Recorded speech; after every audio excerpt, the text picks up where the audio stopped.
Makulit PH, your passion the lover channel. Mag-subscribe ka na! Umiinit ang usapan online matapos ang isang viral video kung saan makikitang tila iniiwasan ni Miss Turkey si Filipino pageant blogger Adam Genato. Kasalukuyang nasa Thailand si Adam para sa kanyang on-ground pageant coverage at doon mismo naganap ang controversial na eksena. Sa naturang video, makikita na ayaw umanong magpakuha ni Miss Turkey ng larawan kay Adam na ayon sa ilang netizens ay tila malinaw na pahiwatig ng kanyang pagtanggi o pag-iwas. Sa mga nagdaang araw, napansin din ng ilang pageant fans na tila iniiwasan ni Adam na kunan si Miss Turkey sa ilang public events.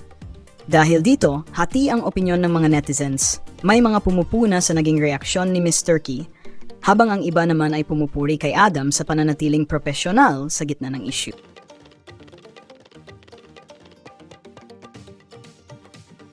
A lot of my followers are... Huh?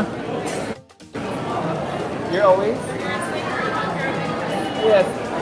No, because... You're always? Like this. Yes, but I can't...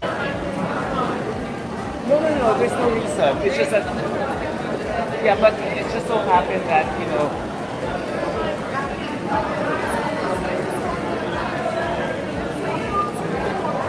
I'm taking your photo now. That's why I'm cornering you now. I was able to spot you. That's why I want to take your photo. Would you still want to? If not, it's okay.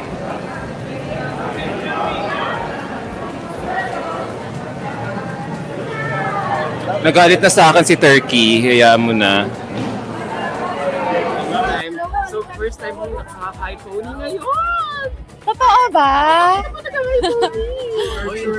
Yung departure niya, Adam, halatang Ay wala, nasa Thailand ako noon. halatang Ay, hindi wala ka pala. tutok sa kanya. Ay, oo nga, kanino ka tutok, ha? Tutok sa kanya, Ayan na, Adam. ibalik ko na yung mic Ilalaro ko mo si sa'yo. Ate Lisa. Naku, Adam, ha?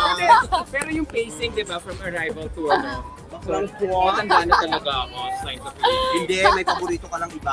Ay, eto na, Dun ka na lang sa paborito. Wow, nagtampo. But seriously. Hindi, nakalimutan Tapos niya yung lang. the way, Totoo naman. Nilaruin lang din natin siya. and the way you pronounce